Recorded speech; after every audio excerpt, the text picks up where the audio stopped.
My wife demanded, "I'm taking the house and kids. You can have the debt." I replied, "We'll see." Then my lawyer presented evidence of her illegal substances usage and adultery to the judge. She now gets supervised visitation and owes me child support. I, 41 male, am still reeling from what happened last Tuesday. It's like a scene from a trashy daytime show, only it's my actual life. My wife, Angela, 39, sat me down after the kids were tucked in. Ethan, 9, and Emily, 7, were probably having sweet dreams, oblivious that my world was about to detonate. Angela, calm as anything, says, "Stephen, this isn't working. I'm not happy." Ouch. Not what you expect after 12 years, but hey, people change. I braced for the standard divorce script. Then she dropped the real bomb. "I'm taking the house, and the kids, obviously. They need their mother." I just stared. The house? Our house? The one we'd sunk our savings and years of DIY into? She wasn't finished. "And you can have the debt. Credit cards, car loan, I think that's fair considering."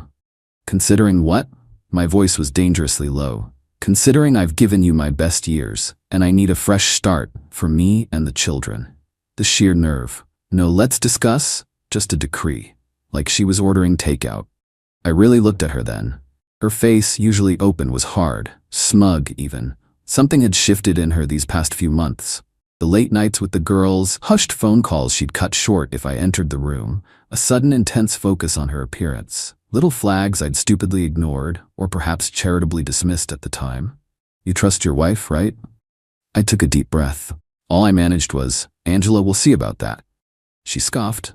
"Nothing to see, Stephen. It's happening. I've already spoken to someone. Done deal." That someone bit echoed.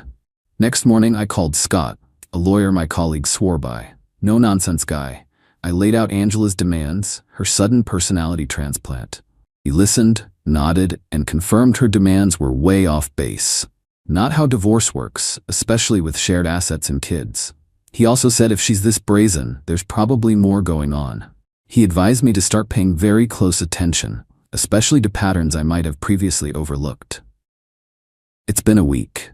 Angela is acting like queen of the castle. She's openly browsed Zillow for new furniture for her house, our current house. Her sister, Brenda, 37F, was over, and I caught them laughing. Brenda saying, "Girl, you deserve every bit of it after putting up with him." Putting up with me? I work 60-hour weeks.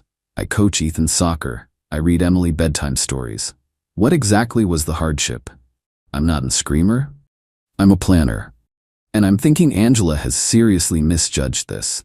Not sure why I'm posting. Advice maybe, or just to vent.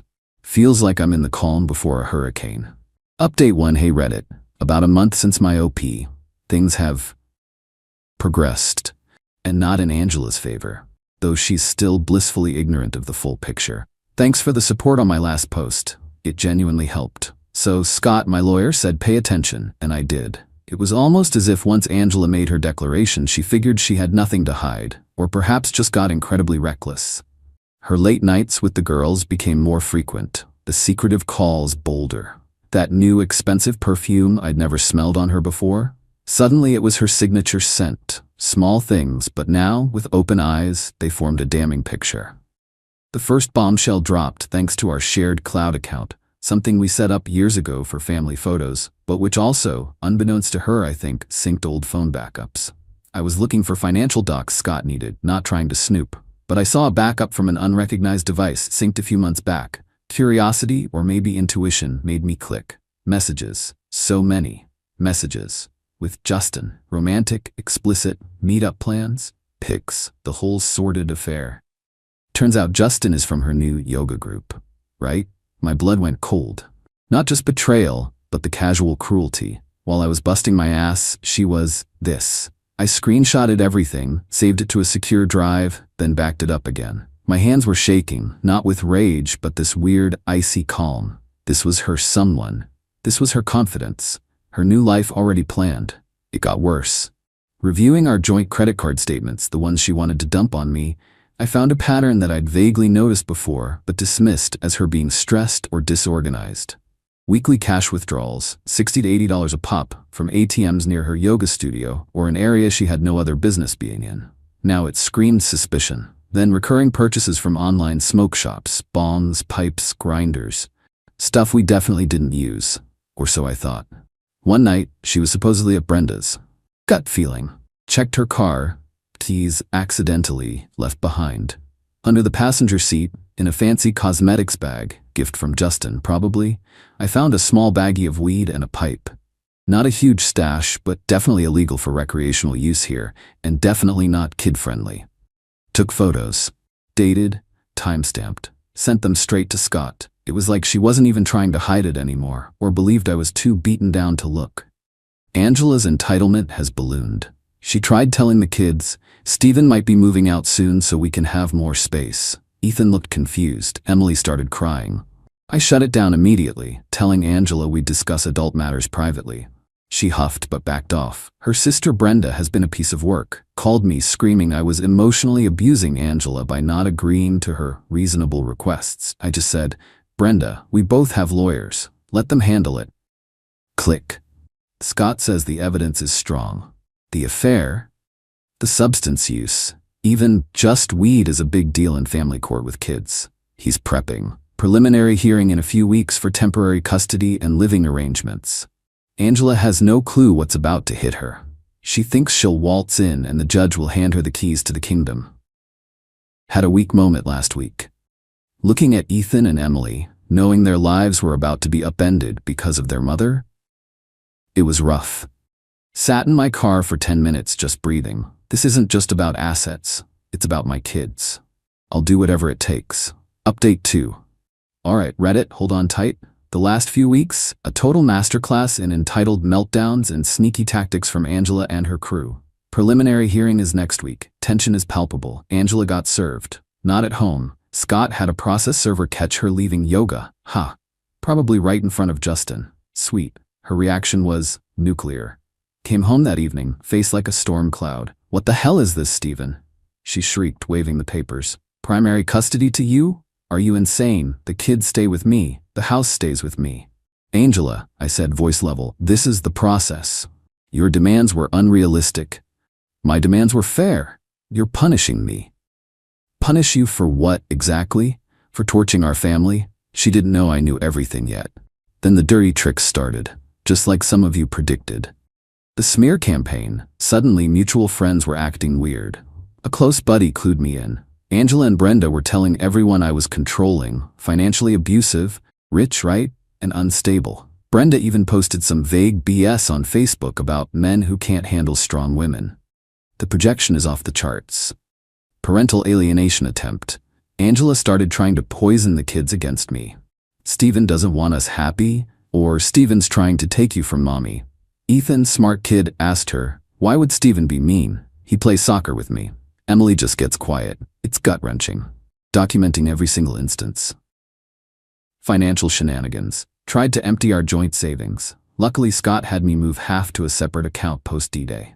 She only got her share. The look on her face must have been epic. She also maxed out a joint credit card. Fancy clothes, spa days, a new weekend bag. Prepping for her new life, I suppose. The concern call. Brenda called CPS. Anonymous allegations, neglectful, anger problem. A social worker came, interviewed us all, found nothing, wasted everyone's time.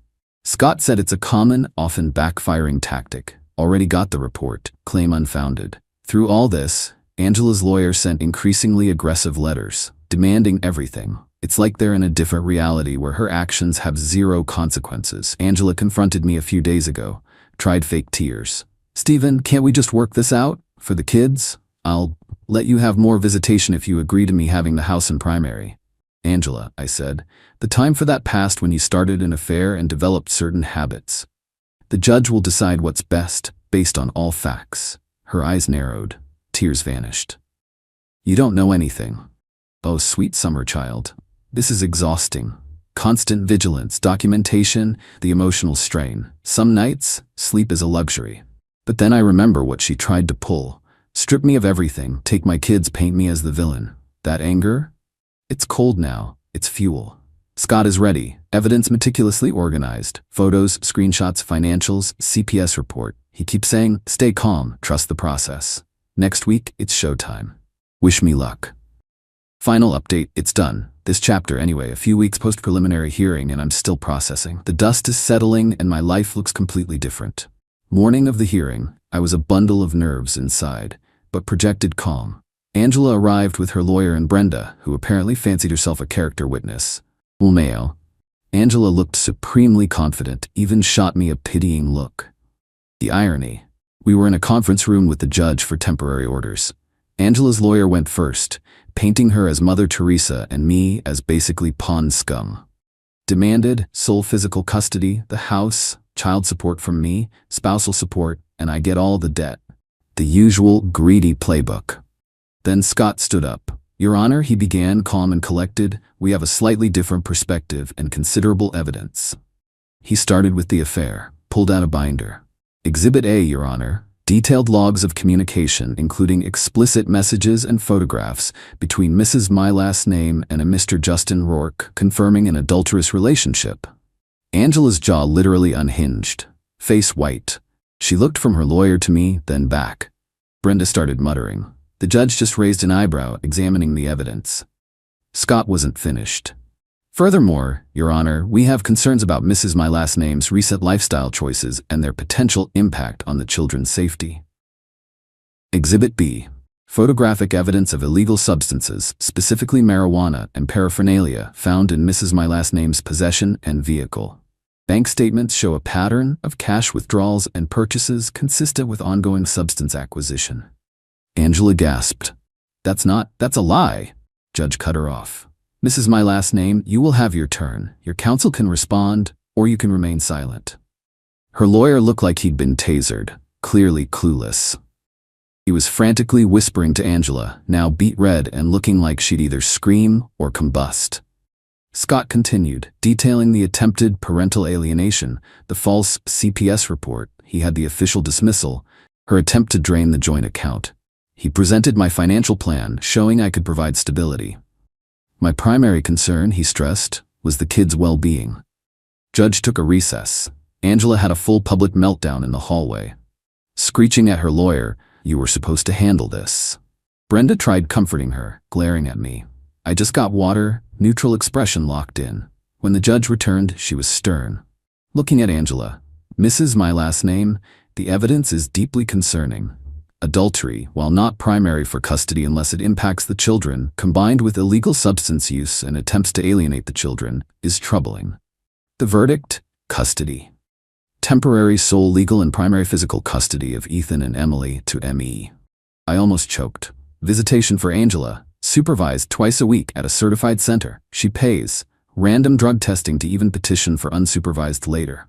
Child support. She owes me. Based on her imputed income, qualified designer, working part-time by choice, not a fortune but the principal, delicious. The house, to be sold. Proceeds split 50-50 after mortgage and pre-rampage marital debts. Her recent shopping spree, all hers. Debt, other marital debt to be divided equitably. Scott will ensure I'm not funding her affair. Spousal support, denied. With prejudice. Angela was a sobbing wreck. Ugly, gulping sobs of pure rage. Brenda tried arguing with the bailiff. Her lawyer looked like he wanted to evaporate.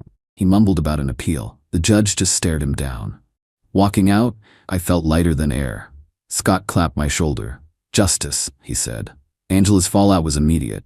Justin, the AP, vanished when he heard she lost custody in the house. Shocker. Her friends are now awkwardly silent. Brenda's still ranting online about injustice, but no one cares. Angela had to move in with Brenda. Apparently, she's furious, bitter, blaming everyone but herself.